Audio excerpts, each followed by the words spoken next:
Bonjour à tous, moi c'est Manu de la chaîne Tout faire soi-même. Vous avez été très nombreux à regarder la vidéo comment booster des véhicules électriques d'enfants, donc où je vous avais montré toutes les modifs que j'avais faites et où on avait modifié la Kawasaki ensemble. Pour ceux qui nous découvrent, je vous mets la vidéo en fiche. Je voulais répondre à tous les commentaires et à tous les questionnements que vous vous étiez posés. J'ai sélectionné plein de commentaires et on va surtout se faire les tests de l'extrême. Vous avez été très nombreux à me demander si j'avais déjà essayé avec une batterie plus puissante, en 26 volts ou avec même deux batteries en même temps. Je vais vous expliquer un petit peu ce que j'ai testé et ce qu'on va tester ensemble. Moi j'ai récupéré une batterie en 28 volts, en 3 ampères. Notre petite Kawasaki, elle est toujours là.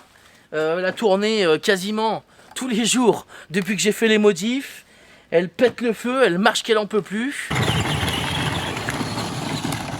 Quand le petit il arrête d'accélérer avec son véhicule, ça bloque la roue arrière. Donc en fait, ça freine automatiquement. Pour les quelques personnes qui m'ont remercié d'avoir investi des véhicules à plus de 200 € et de les avoir grillés avec cette méthode, je vous avais quand même bien mis en garde dans la première partie en vous invitant à le faire sur des vieux véhicules ou des véhicules achetés une bouchée de pain.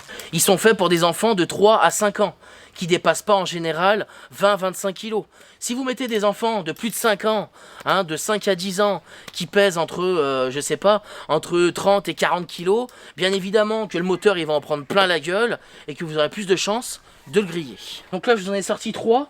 On a le quad, la moto, le tracteur. Ils ont tous des motorisations différentes et ils sont soit en simple ou en double moteur. Il marche, appui en pouvoir. La moto, c'est pareil, Elle a le jab dans le corps. Pourquoi tu lui as pas acheté directement une motocross électrique? Vous voyez, le petit, il a son quad à essence, il a sa motocross. Et bah franchement, je pense que c'est les derniers véhicules thermiques que j'achète. Les prochains que j'achèterai, ils seront électriques, c'est sûr, à 200%. Que ça soit quad, ou motocross, je les prendrai en électrique parce que franchement c'est beaucoup plus simple à réparer et ça a beaucoup moins de pépites. Là sur les moteurs thermiques, les petits 49.9 que j'ai, il y a tout le temps une pépite avec. Là j'ai un quatrième véhicule, donc celle-là c'est la Vespa, elle est en cours de modification. Donc là je vais installer un adaptateur, les fameuses platines, mais il y a un souci. Et ça c'est un commentaire que j'ai vu. Du moment où les véhicules, ils ont une partie électronique, donc là sur ce véhicule, on a marche avant, marche arrière, on a la radio, on a l'USB, enfin on a une chier d'électronique. Quand on met des batteries en 18 volts, il y a trop de puissance qui rentre dans le véhicule. Du coup le véhicule il se met en sécurité et le véhicule s'arrête. Donc là ce que j'ai fait c'est que j'ai pas encore reçu les pièces, j'ai acheté un potentiomètre pour mettre un potentiomètre sur l'arrivée pour pouvoir régler la puissance. Pour ceux qui ne me suivent pas sur TikTok, je suis aussi sur TikTok. Je pense que je finirai les modifications sur TikTok pour cette petite Vespa. Où vous pourrez la retrouver aussi sur la nouvelle chaîne TFSM Short. Où je poste que du contenu assez court. C'est vraiment aléatoire selon les véhicules. Là vous voyez, j'ai le tracteur il est aussi bourré d'électronique. Il a le phare avant, il a aussi la petite radio à l'intérieur. Donc là on peut mettre en route avec plusieurs musiques. Et lui il n'a pas eu de soucis, il a accepté directement la modification. Là on retrouve toutes mes batteries que je suis en train de charger. Je vais répondre aussi aux commentaires qui revenaient sur le fait de brancher les batteries en parallèle quand on se retrouvait en décharge profonde. Alors, moi ce que je vous avais expliqué, c'était que quand vous utilisez les batteries dans les véhicules de vos enfants et qu'ils ont puisé trop long dans les réserves, je vous avais dit de les brancher en parallèle pour régénérer la batterie qui était en décharge profonde. On va dire que c'est pas la méthode la plus sécure qui existe. Après, ces batteries, elles ont quand même des sécurités à l'intérieur. On a ce qu'on appelle une carte BMS qui protège d'énormément de choses. La surtension, la sous-tension, la montée en température. Donc la carte BMS, elle est là pour bloquer tous les problèmes qui pourraient arriver. Donc on a quand même une sacrée sécurité à l'intérieur. On n'a pas non plus une grenade sous la main. Je suis pas là en train de dire « Grenade !» Découpiller la grenade et à l'acheter. Malgré que ces batteries, elles soient quand même très fiables, ça reste rare qu'elles prennent feu ou qu'elles explosent, à moins vraiment de les percer ou de les endommager. C'est quelque chose qui peut arriver. Puis le temps que j'utilise des batteries, que ce soit pour les visseuses ou pour les véhicules du fiston, je pense qu'il faut quand même un sacré énervement avant de les faire prendre feu ou de les faire exploser. Je vais vous montrer une autre astuce qui là est 100% sécure quand vous êtes en décharge profonde. Voilà l'appareil en question.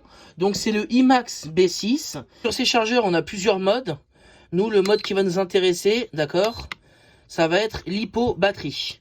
On fait entrée. Nous, ce qui nous intéresse, c'est l'hypocharge. Donc, dessus, on peut tout régler. L'ampérage, d'accord, de la batterie et le voltage. Pour ça, il y a juste à appuyer sur entrée. Il va nous faire bouger le 4 ampères.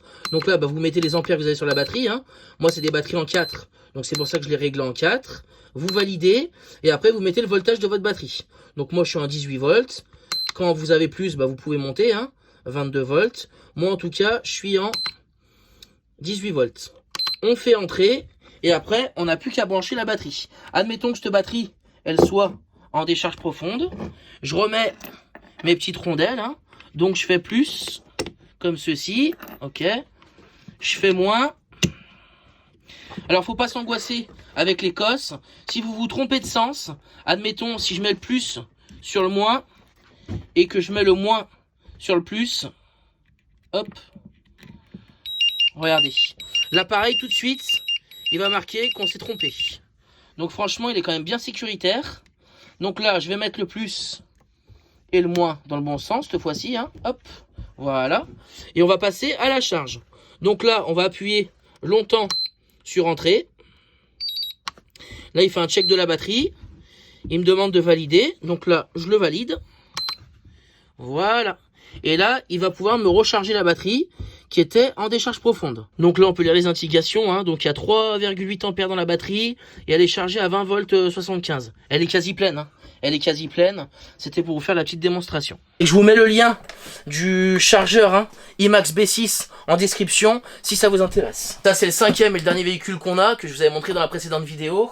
Et là, je suis en train de lui faire toutes des modifications. Donc pour ceux qui me suivent hein, sur TikTok, vous savez ce qu'on est en train de réaliser. On est en train de faire un monster truck. Donc là, vous voyez, je lui ai mis de l'éclairage de partout parce qu'il n'avait pas d'éclairage. Avant, au-dessus, arrière. Je vais lui mettre un gyrophare.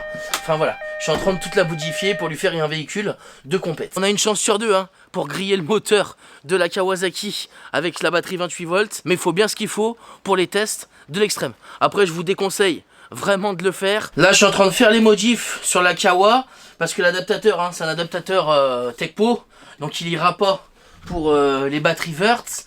Et j'ai encore pas acheté la platine qui va avec. Comme c'est un peu un test de l'extrême, je sais pas si ça va fonctionner, je sais pas si ça va être durable. En fait, ça s'appelle des platines et ça ressemble à ça, les platines. Voilà. De toute façon, je vous remets en description tous les liens, hein, que ça soit le chargeur intelligent, hein, la société adaptateur batterie, je vous mets leurs liens. Si vous aussi vous voulez des platines ou des adaptateurs pour votre outillage. Sur ces batteries, on peut pas mettre des rondelles. On a des barrettes hein, directement. Donc là, j'ai mis des petites fiches qui vont s'emboîter à l'intérieur. Le montage, il est fait. Alors c'est vraiment un montage sommaire pour nos tests de l'extrême.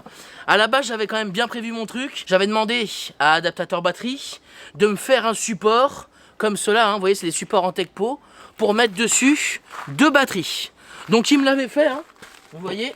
Je pouvais mettre mes 2 batteries Tekpo dessus pour arriver à 36 volts. Je m'étais dit, on va monter la Kawa à 36, ça va être génial. Et en fait, aucun des véhicules du fiston n'accepte les 36 volts. Donc là, si je le mets sur le quad, mets un petit coup d'accélérateur, Doudou. Vous voyez, il n'y a rien qui se passe, ça marche pas. Sur la Kawasaki, c'est pareil. À mon avis, il doit rester un système de sécurité dedans et les véhicules n'acceptent pas du 36 volts. En revanche, le 28 volts, la Kawa, elle l'a accepté. J'ai fait un tout petit test avant de la sortir et la roue tournait. On s'est remis sur la ligne de départ. J'ai mon cascadeur qui s'est préparé, il est prêt. Donc de base, on était sur un véhicule avec 6 volts. On est passé en 18. Et là, cette fois-ci, on va la faire en 28 volts. Quand tu veux. Allez!